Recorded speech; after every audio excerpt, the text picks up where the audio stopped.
Silakan dulu Bapak Ibu yang kasih Tuhan, selamat Natal. Ya,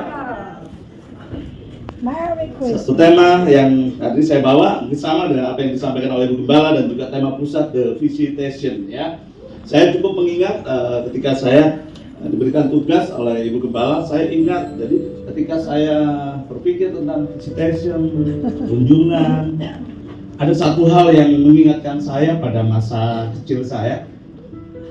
Saya pernah kecil, nggak tiba-tiba besar seperti ini. Wah, dia orang yang besar ya. Itu Pak Dedi alumni ya. Kami serumpun. Bapak Ibu, saya ingat pada waktu saya SD ya, kebetulan saya di sekolah swasta. Satu kali ketika guru kami atau kepala sekolah menginfokan kepada kami selaku siswa atau murid-murid, kepala sekolah datang ke kelas-kelas mengumumkan kepada anak-anak bahwa ketua yayasan yang juga sekaligus donatur dari sekolah kami besok akan datang. Singkat cerita, kedatangan itu disambut dengan kerja bakti. Semua hari ini ada campur senang, ada juga campur tidak senang. Senangnya apa? Nggak ada pelajaran. Nggak senangnya kami harus kerja, nyapu, ngepel, sampai membersihkan tirai, sampai membersihkan kaca, semuanya dibersihkan supaya apa? Ketua yayasan datang nampak senang. Wah, sekolahnya bersih, sekolahnya rapi. Ya mungkin juga di Indonesia juga sama ya, mirip-mirip kayak yang di sekolah saya, atau nggak tahu yang di Indonesia itu melihat yang di sekolah saya atau yang sekolah saya melihat di pemerintahan. Biasanya pejabat kalau mau datang kan yang nggak bersih jadi bersih. Yang nggak ada jadi Ada. Yang kotor jadi Tiba-tiba ada. rapi. Yang kusam jadi berwarna dengan cerah. Itulah keadaan yang ada di sekeliling kita. Jadi pertanyaan apa demikian? Ketika Tuhan datang ke dunia ini, kalau dunia mempersiapkan kedatangan seseorang yang sibuk, itu yang akan didatangi. Nanti saya akan tunjukkan. Sebaliknya, ketika Tuhan datang ke dunia, yang sibuk, yang aktif, itu Tuhan bagi kita. Saya akan tunjukkan, Tuhan itu sangat-sangat luar biasa Bapak. Dan kedatangannya bukan untuk biasanya ketika seseorang mengadakan suatu kunjungan, visitasi atau inspeksi, ketika berusaha datang ke satu tempat, biasanya orang datang untuk melihat apakah ini bagus atau ini tidak. Kemudian dia akan kadang-kadang memberikan teguran, kadang-kadang mengevaluasi. Tidak, dengan kedatangan Tuhan, ketika Tuhan mengunjungi kehidupan kita, ketika Tuhan mengunjungi bumi, ketika Tuhan mengunjungi dunia, Tuhan tidak datang untuk menjadi hakim. Tuhan tidak datang untuk mengevaluasi hidup kita. Karena kalau dievaluasi pun hidup kita tidak sesuai dengan standar Tuhan. Kalau diberikan masukan pun tidak sesuai dengan keinginan Tuhan. Dan kita melihat ketika Tuhan datang, yang lebih banyak aktif mengerjakan. Dan kalau Bapak Ibu baca dengan teliti, Tuhan Yesus datang, harus ada yang mendahului. Siapa yang mendahului? Yohanes. Siapa yang berinisiatif? Tuhan sendiri. Dunia tidak pernah sibuk untuk menyambut dia. Tapi dia menyibukkan diri bagi kedatangannya. Dan itu menjadi pembeda. Hari ini kita akan melihat Bapak Ibu, kehadiran Tuhan itu justru memberikan harapan yang besar. Amin. Mari kita akan lihat kebenaran firman langsung saja supaya kita sudah belajar. Oke? Nampak ya? Kita akan lihat dalam Lukas pasal 1 ayat 66 sampai dengan ayat yang ke-75. Sebenarnya kita fokuskan di ayat 68, tapi saya rasa kita akan belajar dari ayat 66 sampai dengan ayat yang ke-75. Sudah ketemu ya? Sudah nampak ya? Lukas pasal 1 ayat 66 sampai 75. Amin. Bapak Ibu kalau melihat ketika Tuhan mengadakan satu kunjungan visitasi ke dunia, tadi yang saya sampaikan bahwa Tuhan sendiri yang bergerak aktif. Tuhan sendiri yang mempersiapkan. Kalau saya mau pakai kata sibuk, seharusnya tidak bisa dikenakan kepada Allah kata sibuk, tapi saya pakai Tuhan sendiri menyibukkan diri untuk mempersiapkan kedatangannya, untuk menyatakan kasih, untuk menyatakan kebaikan, untuk menyatakan kemurahan, untuk menyatakan hal-hal yang baik bagi manusia yang berdosa.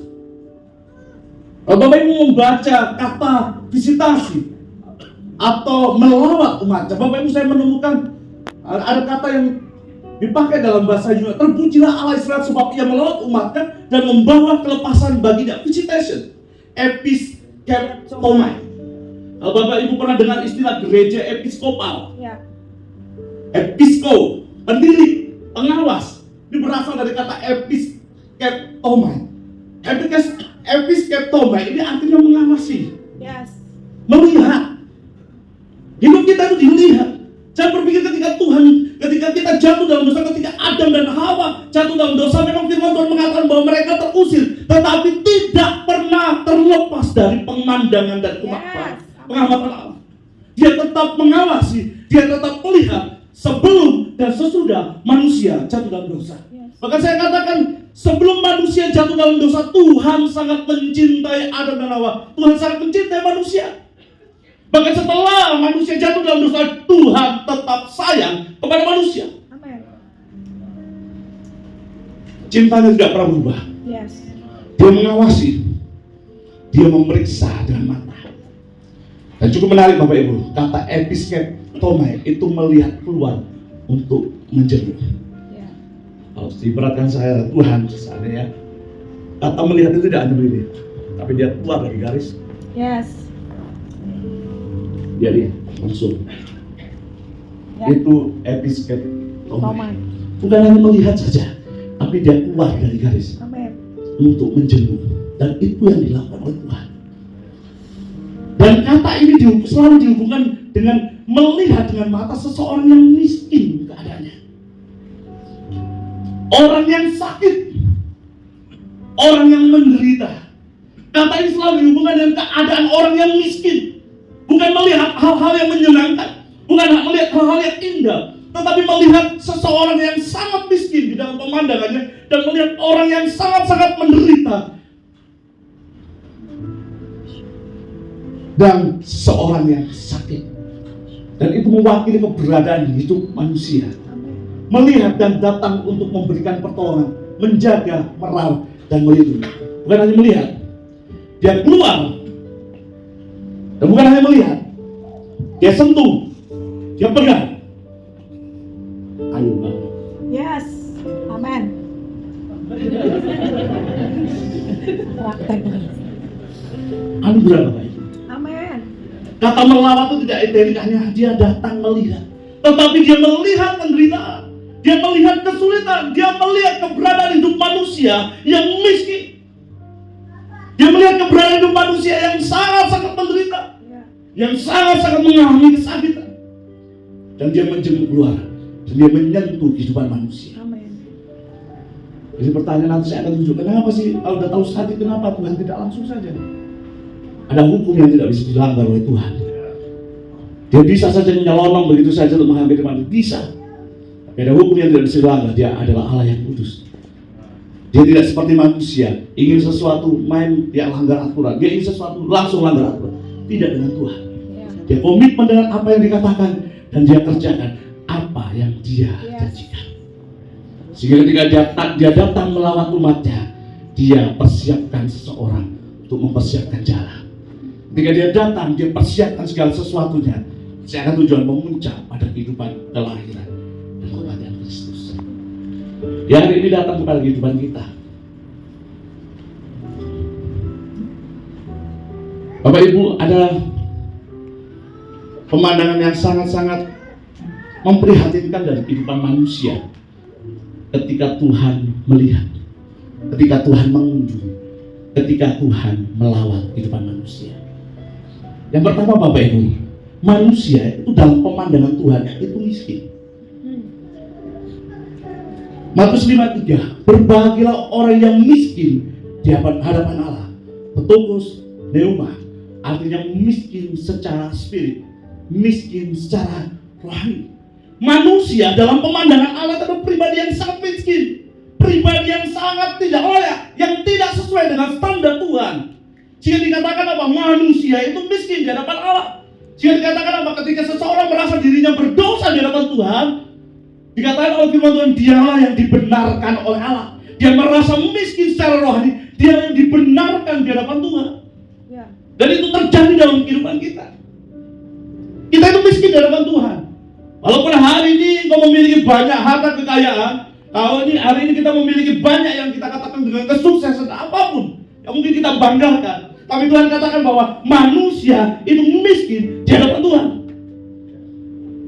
Perhatikan Matius 11 sampai 5. Yesus menjawab mereka, pergilah dan katakanlah kepada Yohanes apa yang kamu dengar dan kamu lihat. Orang buta melihat, orang lumpuh berjalan, orang kusta menjadi tahir, orang tuli mendengar, orang mati dibangkitkan. Dan perhatikan, kepada orang miskin diberitakan kabar baik. Kalau ini berbicara tentang kemiskinan secara jasmani, orang yang miskin secara jasmani tidak butuh kabar baik. Dia butuh uang. Betul? Kalau ayat ini berbicara tentang kemiskinan secara jasmani, orang miskin secara jasmani tidak butuh kabar baik, tapi butuh duit. Tapi ini berbicara tentang kemiskinan secara Tuhan. Manusia itu miskin. Manusia itu tidak punya apa-apa yang dapat dibanggakan di hadapan Tuhan. Tidak ada yang dapat dimegahkan di hadapan Tuhan. Tidak ada sesuatu yang dapat membuat Tuhan berkenan di hati. Semuanya Tuhan lihat kemiskinan. Manusia itu miskin secara rohani. Kebaikannya seperti kain kotor sehingga dipandang miskin. Perhatian dalam Yesaya 64 ayat 6. Demikianlah kami sekalian seperti seorang najis dan segala kesalahan kami seperti kain kotor. Dan firman Tuhan mengatakan bahwa semua manusia berdosa. Semua manusia berdosa dan telah kehilangan kemuliaan Allah. Bahkan segala kesalehan, perhatikan kesalehan saja, kesucian, kehidupan, keagamaan saja, Tuhan katakan apa? Seperti kain kotor. Artinya apa? Manusia betul-betul miskin di hadapan Tuhan. Manusia betul-betul membutuhkan pertolongan Tuhan. Manusia tidak bisa menolong dirinya sendiri di hadapan Tuhan, Allah yang kudus dan benar. Dan itulah sebabnya kenapa Tuhan datang. Amin. Jangan pernah kita berpikir bahwa diri kita manusia yang tidak membutuhkan Tuhan. Kalau hari ini ada beberapa orang yang mengatakan aku tidak butuh Tuhan, sesungguhnya engkau membutuhkan Dia. Sesungguhnya engkau membutuhkan Dia. Amin. Sekalipun engkau menolak Tuhannya, Dia tetap datang dalam kehidupan. Sekalipun engkau dengan sombong mengatakan aku tidak memerlukan Tuhan, faktanya Dia tetap datang atas kehidupanmu karena engkau memang miskin di hadapan Tuhan. Penolakan dari manusia tidak pernah membatalkan apa yang harus Tuhan kerjakan dalam hidup kita. Amin. Bapak Ibu, kita melihat bahwa manusia itu sesungguhnya sangat-sangat miskin dan tidak layak. Kata episkeptoma itu berbicara tentang manusia itu miskin, tidak layak, tidak pantas, tidak sesuai, dan tidak memenuhi kriteria atau standar Tuhan. Episkeptoma yang kedua, ketika Tuhan melihat, menjenguk, mengunjungi, dan memberikan pertolongan kepada manusia. Pada dasarnya manusia itu sakit. Ini tidak berbicara tentang sakit secara jasmani. Perhatikan, Ia sendiri telah memikul dosa kita di dalam tubuhnya di kayu salib, supaya kita yang telah mati terhadap dosa hidup untuk kebenaran. Perhatikan, oleh bilur-bilurnya kamu telah sembuh. Manusia itu rusak, manusia itu sakit. Ketika manusia jatuh dalam dosa, kemudian kita mewarisi semua sifat-sifat Adam dan Hawa. Kita hidup dalam keberdosaan. Pada dasarnya manusia itu miskin, manusia itu sakit di hadapan Tuhan. Hari ini tidak pernah kita merasakan bahwa diri kita sebelum kenal Tuhan adalah pribadi yang sakit secara rohani. Kita tidak akan pernah menikmati betapa dalamnya kasih Tuhan atas kehidupannya. Kalau kau menerima kekristenan hanya sebatas karena kau memang lahir sebagai keluarga Kristen, kau tidak pernah menjumpai dan menemukan anugerah Allah yang sangat melimpah, karena kau tidak pernah merasa dirimu miskin dan sakit di hadapan Tuhan. Kenapa mesti malu kita mengatakan miskin di hadapan Tuhan? Kenapa kita harus malu kita mengatakan sakit di hadapan Tuhan?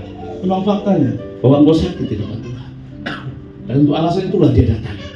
Untuk alasan itulah Dia membungkus dirinya dalam rupa manusia. Dia membungkus dirinya dalam daging. Untuk apa? Untuk menolong si miskin ini. Untuk menolong yang sakit. Roma 3 23 sampai dengan 24 mengatakan, karena semua orang telah berbuat dosa dan telah kehilangan kemuliaan Allah. Sudah tidak ada kemuliaan Allah dalam hidup kita karena keberdosaan. Untuk alasan itulah dia datang. Untuk alasan itulah dia mengunjungi hidupmu. Dia keluar dari garis. Dia bukan hanya melihat, dia menyentuh hidupmu yang miskin. Dia menyentuh hidupmu yang sakit. Yes. Dan pada prinsipnya, ketika manusia jatuh dalam dosa dan terikat dengan keberdosaan, pada prinsipnya manusia itu sangat menderita. Kalau hari ini kau masih merasa bahagia hidup dalam keberdosaan, kau masih belum menemukan satu titik bahwa engkau sangat menderita. Akhirnya kau akan jenuh. Akhirnya kau akan merasa jijik dengan hidup sendiri. Karena pada prinsipnya manusia itu sangat menderita karena dosa. Roma 6 ayat 17 sampai 19. Tetapi syukurlah kepada Allah. Dahulu memang kamu hamba dosa, tetapi sekarang kamu dengan segenap hati telah menaati pengajaran yang telah diteruskan kepadamu. Kamu telah dimerdekakan dari dosa dan menjadi hamba benar. Nanti bisa dibaca seterusnya. Pada prinsipnya bahwa manusia itu terikat. Dan ketika menjadi percaya kepada Tuhan, ketika Tuhan datang dalam kelahirannya, Tuhan datang untuk menebus hidup kita. Kita yang terikat, kita yang menjadi hamba dosa, dilepaskan, kita dimerdekakan. Untuk itulah dia datang, untuk itulah dia datang mengunjungi hidupmu. Dia datang untuk menyentuh hidupmu. Dia datang untuk memberikan pertolongan. Dia datang untuk memberikan perlindungan. Visitation itu berbicara tentang Tuhan yang sangat-sangat baik. Amin. Amin. Tidak berbicara tentang hanya dia datang dalam wujud bayi selesai. Tidak. Ada banyak hal yang Tuhan kerjakan. Yes. Ada banyak hal yang Tuhan sudah lakukan dalam kehidupan kita. Bapak Ibu, apa yang dapat kita pelajari tentang keberadaan manusia yang berdosa di hadapan Tuhan? Kita itu miskin, kita itu sakit, kita itu menderita, kita terikat, dan banyak mungkin sangat-sangat sulit untuk melepaskan diri dari keterikatan dosa. Hari ini Tuhan datang atas kehidupan kita. Kalau hari ini kita bergumul dengan satu dosa tertentu, dan kita bergumul dan terus bertanya, apakah aku layak di hadapan Tuhan? Apakah aku masih bisa datang kepada Tuhan? Apakah aku bisa menyembah Tuhan? Apakah aku masih bisa memenuhi standar Tuhan? Apakah aku masih layak untuk datang kepada Tuhan? Dan kita masih bergumul dengan pertanyaan itu karena kita berdosa, karena kita memiliki masa lalu yang sangat-sangat jahat. Kita memiliki keberdosaan yang mungkin menjijikkan, keberdosaan yang sangat-sangat hitam.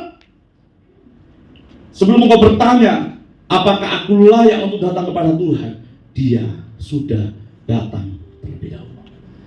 Sebelum engkau bertanya, layakkah aku? Dia sudah datang. Sebelum kita bertanya, apakah aku bisa datang kepada Tuhan? Dia sudah datang mengunjungi hidup kita. Satu kebenaran yang tidak bisa ditolak, bahwa dia sudah datang dalam kehidupan manusia yang berdosa. Visitation berbicara tentang Allah yang kudus mengunjungi manusia yang berdosa. Amin. Dia adalah Allah yang kudus. Setiap dosa harus dihukum. Setiap pelanggaran harus dihukum. Itulah sebabnya dalam perjanjian lama ketika seseorang berdosa harus ada kurban.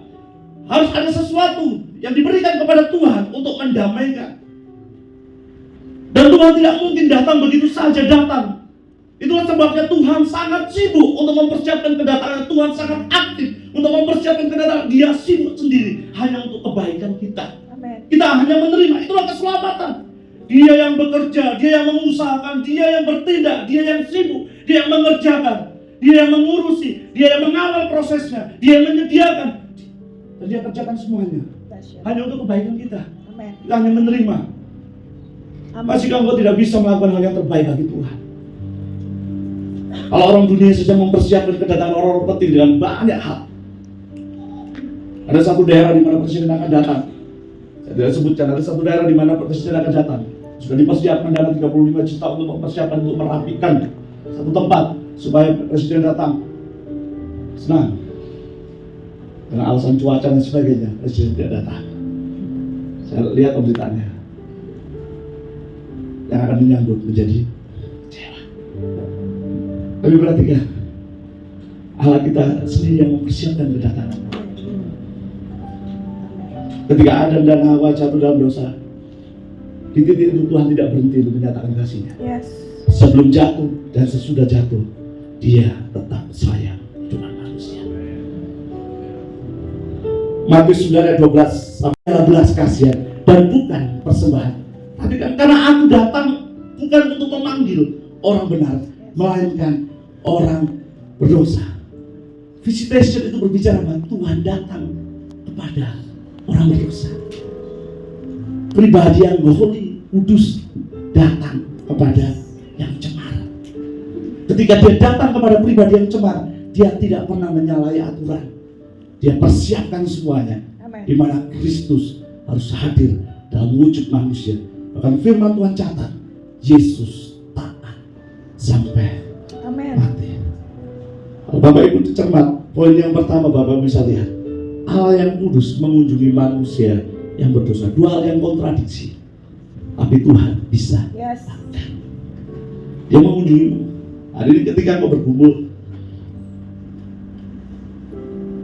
Tuhan, hidupku gelap, hidupku kotor, kayaknya aku tidak punya masa depan dengan masa lalu yang sangat hancur.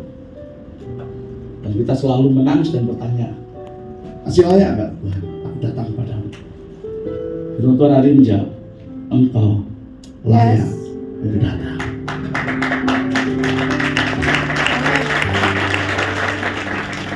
Kenapa? Sebelum engkau datang, Dia sudah datang.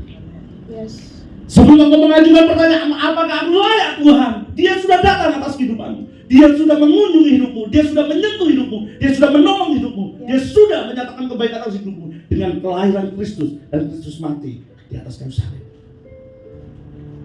Nathan itu berbicara, kamu dicintai. Kalau kamu tidak dicintai, nggak mungkin. Yes. Orang kalau cinta itu mau direpotin. Ya. Benar? Banget. Ya, benar. Yes. Kalau nggak mau direpotin itu berarti ya nggak cinta. Saya kadang-kadang ya sama lah. Istri saya itu kan hobi foto. Sebenarnya hati saya itu Berontak. agak dikit. Gitu ya. Tapi karena saya cinta,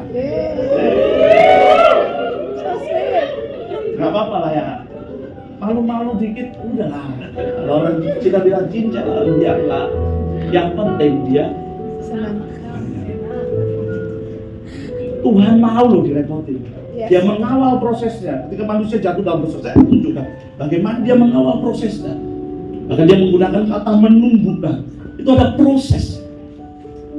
Di tengah-tengah manusia yang semakin hari semakin rusak, di tengah-tengah manusia yang semakin hari semakin berubah menjadi jahat, rencananya tidak pernah berubah. Dia tumbuhkan taruh itu. Dia tumbuhkan keselamatan. Dia tumbuhkan tunas itu dari keturunan Daud yang sangat berpotensi secara manusia hitung-hitungan bisa gagal sebenarnya. Karena berulang-ulang kali perjanjian lama mengatakan Tuhan itu sebenarnya mau hukum keturunan Daud, tapi karena Daud tidak jadi dan dibatalkan, bahkan dipending supaya apa? Rencananya itu tidak gagal. Tuhan itu kawal. Wow.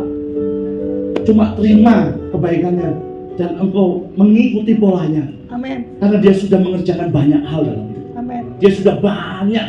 Kalau saya mau pakai kata sebenarnya, kata repot itu kan berbicara sesuatu yang sangat negatif. Tapi saya mau sampaikan di bawah, Tuhan aja mau direpotin karena Tuhan mau. Karena Tuhan cinta.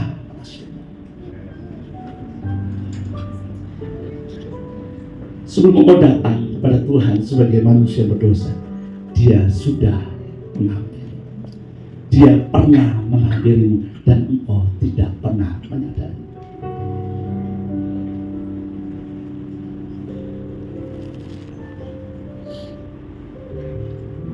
Berapa banyak di antara kita yang menyadari kalau hari ini kau merasa lelah untuk menemukan satu kelayaan di hadapan Tuhan. Hari ini ketika engkau merasa dirimu patah semangat dan merasa aku tidak layak dan tidak pantas, hari ini Tuhan memberikan jawab, sebelum engkau datang, aku sudah datang. Sebelum engkau bertanya bahwa apakah aku layak, Tuhan sudah datang menyentuh hidupmu. Amin. Tidak ada alasan untuk kau tidak bisa datang kepada Tuhan. Jangan kau percaya perasaanmu, percayalah apa yang dikatakan Tuhan atas hidupmu. Jangan selalu percaya kepada perasaan yang seringkali mengintimidasi hidupmu, sehingga selalu berkata tidak layak, tidak pantas, tidak benar, tidak patut. Allah yang kudus mengunjungi Amin. manusia yang berdosa. Dia tidak datang untuk orang benar. Yes. Dia datang untuk Erwin orang berdosa. Yes. Dia datang untuk Pak Jeffrey orang berdosa. Dia datang untuk Ibu Ira orang yang sakit. Dia datang untuk kita yang menderita. Dia datang untuk kita yang miskin secara rohani.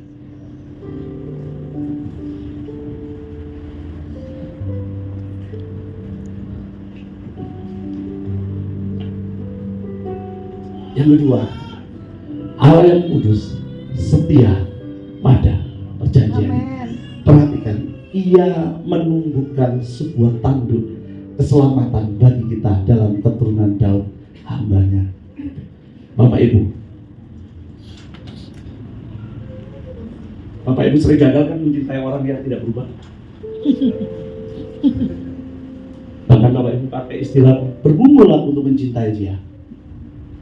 Benar? Kadang baik, kadang tidak. Saya pakai istilah Ibu Gembala, kadang waras, kadang tidak. Betul? Ya. Kadang kumat, kadang stabil. Kadang naik, kadang turun. Perhatikan. Di tengah-tengah pergolakan hidup manusia yang terus berubah, bahkan menjadi liar, menjadi jahat, bahkan tidak pernah ada kebaikan. Tuhan katakan tidak ada yang baik. Tuhan katakan kebaikannya seperti kain kotor. Manusia itu tidak ada yang benar, satu pun tidak. Paulus mengatakan satu pun tidak, termasuk saya tidak ada. Termasuk yang ada di ruangan ini, satu pun. Orang Jawa bilang orang ini. Orang. Ya ada Bapak Ibu. Tapi di tengah-tengah manusia yang berubah, yang semakin hari semakin jahat, Bapak Ibu mencintai orang yang menjengkelkan. Ada kadang-kadang Bapak Ibu mau mencintai orang yang menjengkelkan aja masih dipakai, ditambahin doa puasa juga kan? Untuk nambahin daya dobrak ya kan? Betul nggak? Tapi Tuhan ketika Tuhan menghadapi manusia yang terus mau berubah dan menjadi jahat, dia terus tumbuhkan. Dia terus kawal proses itu. Dia terus kawal. Harus dari keturunan Daud, harus dari keturunan Sem, harus dari Abraham, harus dari keturunan Ishak, harus dari keturunan Daud, harus dari keturunan Yusuf. Semua dikawal supaya Pak, semuanya tepat seperti yang Tuhan mau. Dan dia tidak pernah menjadi lelah. Bahkan saya bisa katakan ada unsur yang agak merepotkan. Kenapa? Bisa saja manusia dalam prosesnya, bahkan Tuhan akui, kalau nggak karena Daud, saya lewatin semua. Daud. Bahkan Tuhan pernah marah dan mau habis itu keturunan Israel di padang gurun. Tapi karena apa? Bukan peran Musa saja, tapi ada peran apa? Perjanjian yang pernah diikat kepada manusia, bahwa keturunan perempuan ini akan meremukkan kepalanya. Allah. Selanjutnya, seperti yang telah difirmankannya sejak berbakala oleh mulut nabi-nabinya yang kudus, untuk melepaskan kita dari musuh-musuh kita dan dari tangan semua orang yang membenci kita, untuk menunjukkan rahmatnya kepada nenek moyang kita dan mengingat akan perjanjian yang kudus. Manusia saja nggak mau. Manusia itu kalau janji, kalau batal, alasannya masih bisa pakai alasan rohani, betul? Alasannya masuk akal, hujan lah, padahal masih belum banjir segini, alasan datang. Bisa, rasional. Manusia bisa membatalkan segala sesuatu dengan alasan-alasan yang bisa diterima oleh akal. Tapi tidak dengan Tuhan. Yes. Manusia berubah tambah jahat. Rencananya untuk menumbuhkan Taruk Isai, menumbuhkan tunas Daud, tetap Tuhan kawal proses. Nggak menjadi lelah, nggak jadi capek. Bisa nggak Tuhan marah? Bisa. Tuhan itu punya emosi sama seperti kita, tapi tidak dengan Tuhan. Kenapa? Cintanya. Walaupun dirasa celekit-celekit juga, tapi tetap disayang. Kita itu kan kadang-kadang menjengkelkan juga kan sebagai manusia. Kadang-kadang ini saya bercanda juga kalau ada jemaat yang komplain, Pak sini, nggak apa-apa lah, dia kan anak Allah, nggak apa-apa. Anak bapak ya begitu Pak, kamu kan juga begitu. Saya tidak mau mukul anak yang lain. Anak bapak itu ciri-ciri begitu masih berproses kan, sama seperti kita. Perhatikan Bapak Ibu, yaitu sumpah yang diucapkannya kepada Abraham. Perhatikan, Bapak leluhur kita bahwa ia mengaruniai kita, menumbuhkan, aktif. Dia kawal proses. Amin. Mulai dari Adam dan Hawa jatuh dalam dosa, dia kawal prosesnya. Dari Allah Sem akan muncul keturunan yang akan membebaskan. Dari Abraham, dari Ishak, dari Yakub, dari Yehuda, dari Ishak, dari kemah Daud, yaitu Daud itu sendiri, dan tidak pernah berubah. Bapak Ibu lihat prosesnya, satu pun tidak ada yang melenceng. Dia adalah Allah yang setia pada janjinya. Dia bergerak aktif.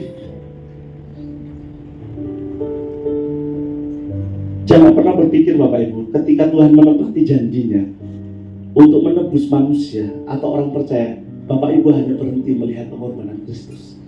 Seolah Bapak Ibu kan selalu melihat pengorbanan Kristus.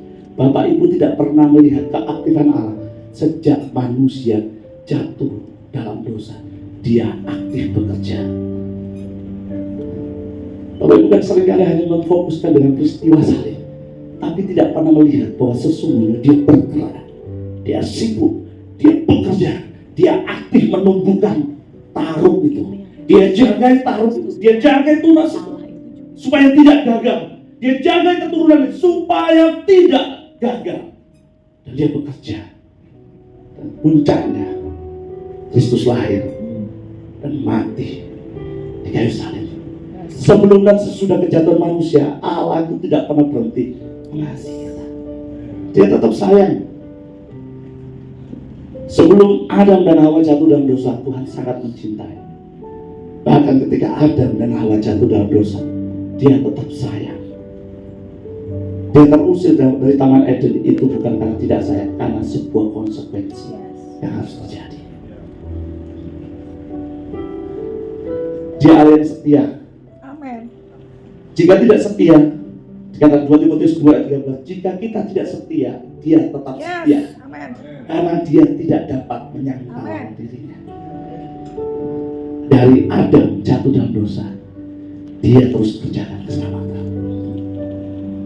Dia jaga itu manusia sampai manusia itu melahirkan benih Mesias persis keturunan Yehuda. Bahkan dikatakan keturunan dari Raja Daud.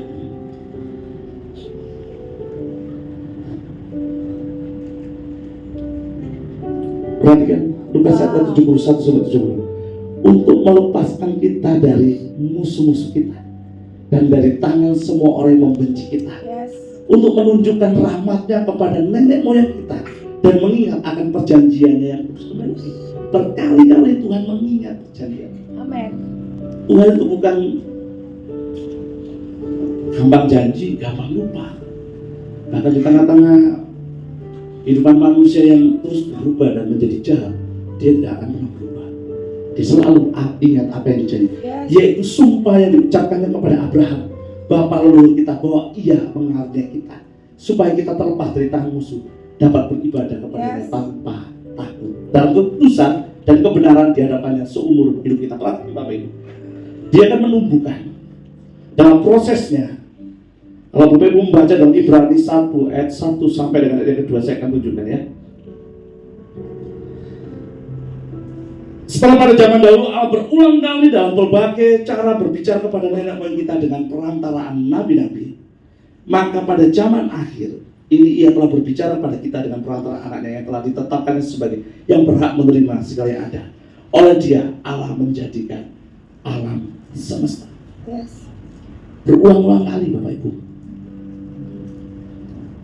Dia tumbuhkan keselamatan itu. Dia terus ngomong, Dia teguhkan kepada Sem, Dia teguhkan kepada Abraham, Dia teguhkan kepada Ishak.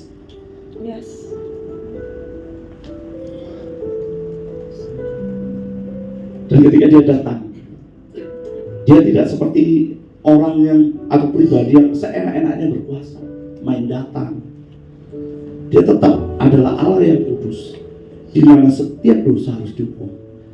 Tapi pada saat yang bersamaan dia harus menyatakan kasih kepada manusia sebagai tanda bahwa dia adalah Allah yang kudus, menyayang ciptanya. Bagaimana caranya? Katakan Matius 20:28, sama seperti anak manusia datang bukan untuk dilayani, melainkan untuk melayani dan untuk memberikan nyawanya menjadi tebusan bagi banyak orang. Dia nggak sekedar datang, dia sibuk dengan kedatangannya. Hari ini ketika mau datang kepada Tuhan, nggak usah banyak persiapan. Dia sudah datang dan terimalah anugerah itu. Dia yang sudah banyak mengerjakan, dari mengawal, menumbuhkan, aktif, menjagai sampai keturunan Daud, sampai kepada Maria dan Yusuf. Yang repot siapa? Tuhan. Yang sibuk siapa? Tuhan. Yang enak siapa? Kita. Yes. Tapi tahu itu pun kita tidak pernah menghargai. Kita tidak pernah mencintai dia dengan sungguh-sungguh. Dia mau direpoti, dia mau bekerja keras untuk tetap konsisten dengan karakternya meskipun dikecewakan oleh manusia. Bukti, Bapak Ibu bisa lihat pada zaman hakim-hakim, manusia bertindak sesuai dengan keinginan hatinya sendiri. Kecewa nggak Tuhan? Sebenarnya Tuhan sangat kecewa. Tapi Tuhan tetap kawal. Dia munculkan hakim. Hanya apa? Supaya Mesias itu datang. Amin. Kalau seandainya Tuhan mirip kita yang sungguh-sungguh pendek, nggak selesai itu, nggak ada Mesiasan. Hari Bapak Ibu, Tuhan itu sangat setia. Amin. Ada janjinya. 1 Timotius 2 ayat 5 sampai dengan ayat 6. Karena Allah itu Esa, dan Esa pula dia menjadikan pengantara antara Allah dan manusia, yaitu manusia Kristus Yesus, yang telah menyerahkan dirinya sebagai tebusan bagi semua manusia. Itu kesaksian pada waktu yang ditentukan. Dan Titus 2:16, yang telah menyerahkan dirinya bagi kita untuk membebaskan kita dari segala kejahatan dan menguduskan bagi dirinya suatu umat, perhatikan, kepunyaannya sendiri yang rajin berbuat baik. Gak asal datang Bapak Ibu, semua dipersiapkan. Amin. Gak main nyelonong dari surga, datang langsung sentuh orang najis, sentuh orang kotor, enggak. Dia persiapkan, bahkan dia mati bagi setiap dosa-dosa kita. Tuhan tidak pernah membatalkan apa yang sudah dijanjikannya. Poin yang kedua, kita sudah belajar, Allah yang kudus itu Allah yang setia pada janjinya. Kalau hari ini ketika kita melihat bahwa situasi hidup kita tidak berpihak kepada kita, dan kita mulai ambil kesimpulan bahwa Tuhan sudah tidak sayang kepada kita, salah Bapak Ibu. Dia sedang menumbuhkan, walaupun hari ini tidak terlihat, gambaran besar rencana Tuhan. Hari ini kau mungkin tidak melihat dengan jelas tujuan Tuhan dalam hidupmu, apa yang Tuhan sedang kerjakan dengan jelas dan mudah dimengerti. Percayalah, dia sedang menumbuhkan yang besar itu. Amin.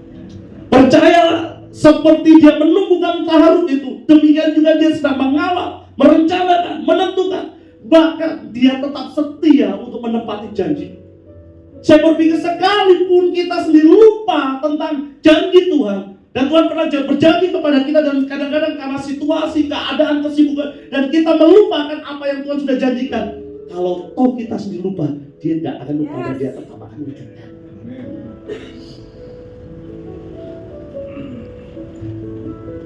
Tuhan itu tidak perlu izin kepada kondisi atau situasi yang buruk untuk dia mewujudkan rencananya. Dia akan tetap datang dan akan mewujudkan rencananya dan apa yang dijanjikan. Dia tidak perlu untuk kompromi, dia tidak perlu meminta izin kepada situasi buruk untuk mewujudkan janjinya. Dia tidak perlu untuk meminta izin kepada situasi yang mungkin sangat ekstrim untuk mewujudkan apa yang dijanjikan, karena dia adalah pribadi yang berkuasa untuk mewujudkan apa yang dijanjikannya. Bukan karena dia berkuasa, karena dia adalah setia kepada apa yang dijanjikannya.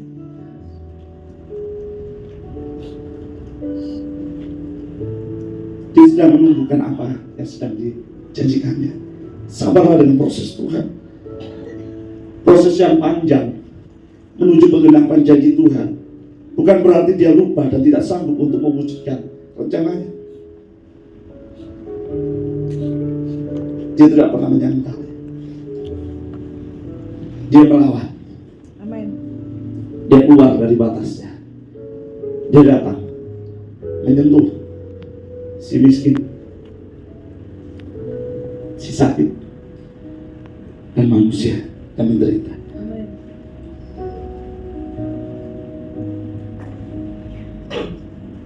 Dan ketika dia datang, dikatakan dalam Efesus 3:12, di dalam dia kita beroleh keberanian dan jalan masuk kepada Allah dengan penuh kepercayaan oleh iman kita kepada. Tadi dibebaskan. Kalau Bapak Ibu membaca sebenarnya ayat dari yang tadi saya baca di dalam Lukas pasal yang 1, 68 sampai 75, itu kan berbicara tentang kita beroleh jalan masuk kepada Allah. Karena apa? Karena kedatangannya, karena Kristus. Ibrani 9 ayat 11 sampai 14, tetapi Kristus telah datang sebagai imam besar untuk hal-hal yang baik yang akan datang. Ia telah melintasi kemah yang lebih besar dan yang lebih sempurna, yang bukan dibuat oleh tangan manusia. Artinya yang tidak termasuk cita ini. Dan ia telah masuk sekali untuk selama-lamanya ke dalam tempat yang kudus, bukan dengan membawa darah domba jantan dan darah anak lembu, perhatikan, tetapi dengan membawa darahnya sendiri. Dia lahir, dia hidup, dia datang membawa darahnya. Dengan itu ia telah mendapatkan kelepasan yang kekal. Sebab jika darah domba jantan dan darah lembu jantan dan percikan abu lembu muda menguduskan mereka yang najis, sehingga mereka disucikan secara lahir, ya, perhatikan betapa lebihnya darah Kristus yang oleh Roh yang kekal telah mempersembahkan dirinya sendiri kepada Allah sebagai persembahan yang tak bercacat, yang akan menyucikan hati nurani dari perbuatan-perbuatan yang sia-sia, supaya kita dapat beribadah kepada Allah yang hidup. Dia datang supaya kita dapat beribadah. Dalam perjanjian lama itu hanya imam besar saja yang boleh masuk di ruang Maha Kudus. Itu pun 1 tahun sekali. Dan ini yang boleh bilang adalah waktu sangat. Ketika imam besar masuk ke kemah, kemudian yang menuju kepada ruang Maha Kudus, dan itu adalah waktu yang sangat kritis. Kenapa? Semua bangsa Israel akan menunggu apakah imam besar keluar dalam keadaan hidup atau mati. Ketika imam besar keluar dalam keadaan hidup, mereka bersukacita. Tapi sebelum imam besar keluar, ada perasaan takut, ada perasaan cemas. Kenapa? Ketika imam besar yang dihukum karena ketidakkudusan, bukan hanya imam besar yang dihukum, tetapi seluruh bangsa Israel akan menerima akibat. Sehingga apa? Orang Israel takut ketika imam besar masuk. Aduh ya, jangan sampai dihukum imam besar saya. Jangan sampai disambar oleh Tuhan. Jangan sampai dibakar oleh api Tuhan. Timbullah ketakutan. Sehingga ibadah dalam perjanjian lama sebenarnya ada ibadah yang tidak seperti kita kan. Happy, benar kan? Yang loncat-loncat, ada yang senyum, ada yang bersuka-cita. Ibadah perjanjian lama sebelum mereka bersukacita, mereka itu sudah tegang duluan, cemas. Jangan-jangan mati, jangan-jangan disambar. Kita kan datang dari di tempat parkir aja sudah happy, benar nggak? Disambut, shalom, gitu kan? Selagi di asar, shalom, udah happy kita. Perjanjian lama ibadahnya ada unsur tegangnya, ada unsur takutnya, ada unsur menyeramkan dan menakutkan. Dan ketika Yesus datang, Yesus hilangkan itu supaya kita dapat beribadah dengan sukacita. Saya akan bacakan ayat yang biru saja, Ibrani 10 ayat 19 ya. Sebenarnya Bapak Ibu bisa baca ya. Tapi ayat 19. Jadi saudara-saudara, oleh darah Yesus sekarang penuh keberanian dapat masuk ke dalam tempat kudus. Karena ia telah membuka jalan yang baru dan yang hidup bagi kita melalui tabir, yaitu dirinya sendiri. Jadi Yesus menjadi jalan yang terbuka.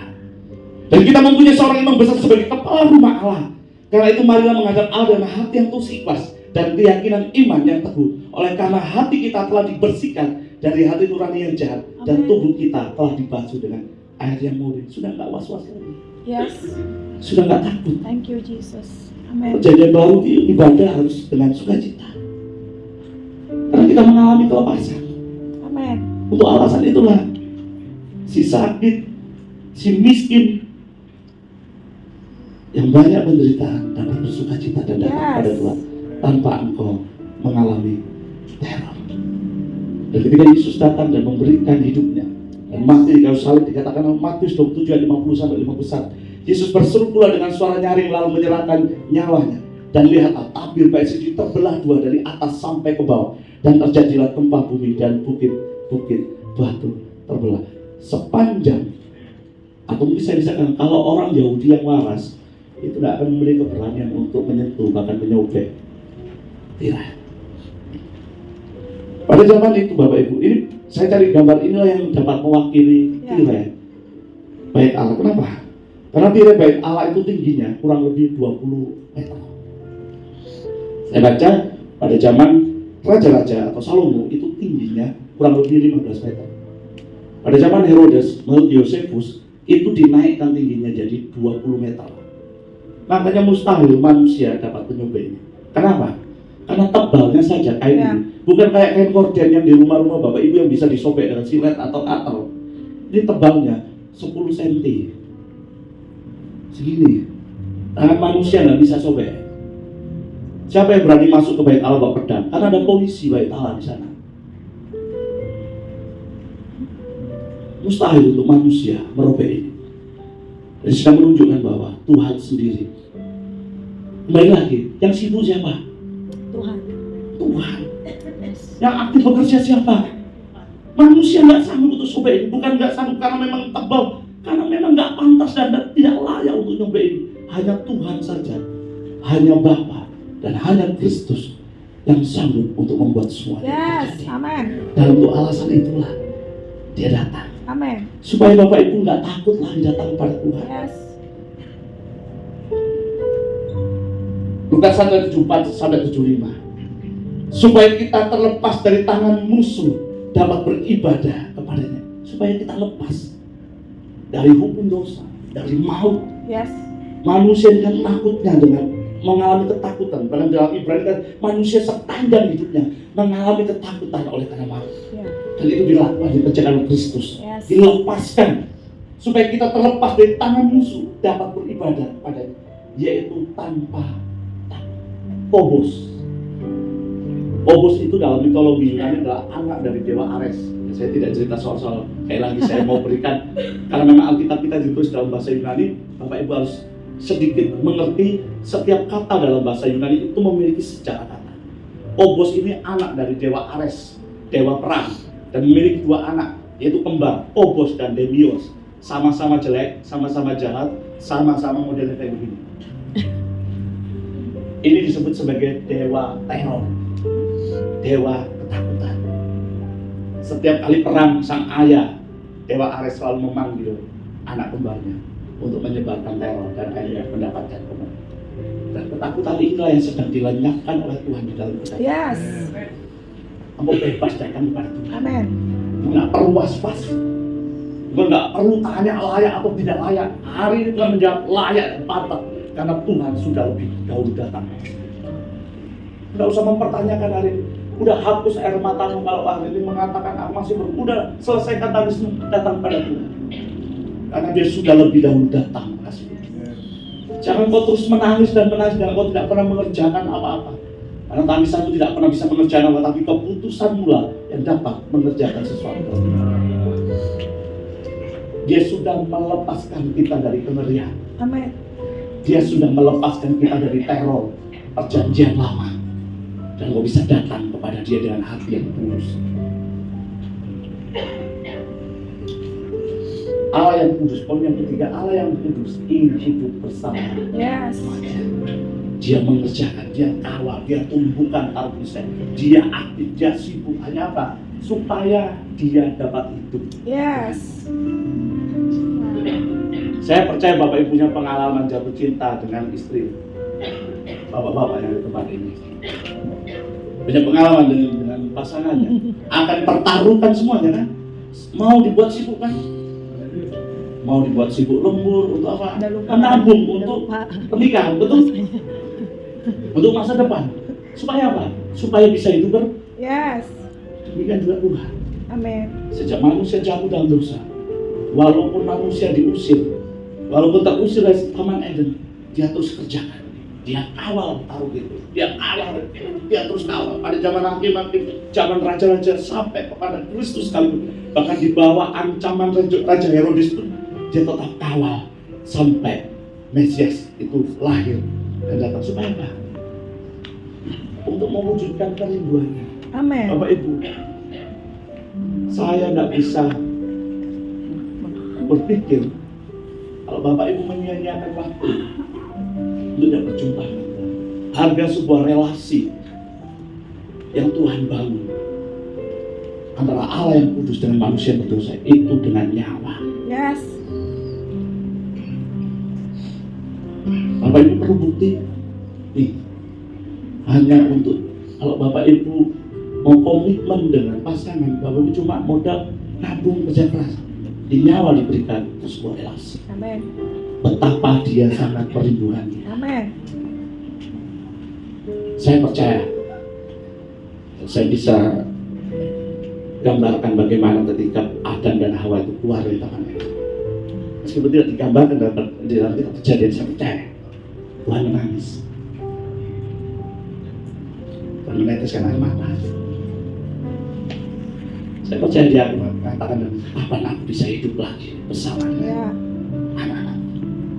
Kapan aku bisa hidup kembali, menyentuh dia, memeluk dia, mengasihi dia, menolong dia, merawat dia, dan menjaga dia.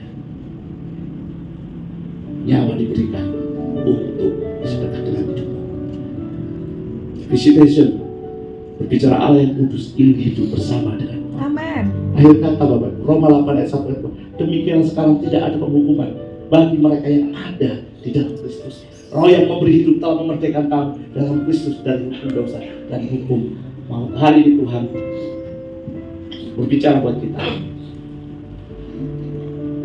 Yang merasa kurang dikasih, merasa tidak layak, merasa masih bergumul layak atau tidak, Tuhan sudah lebih dari Yes. kita. Amin. Amin. Amin. Tuhan sangat merindukan kita. Amin. Nyawa diberikan untuk sebuah relasi. Jangan pernah kita tidak menghargai apa yang Tuhan sudah kerjakan. Tuhan Yesus memberkati kita. Mari kita berdiri, Bapak Ibu.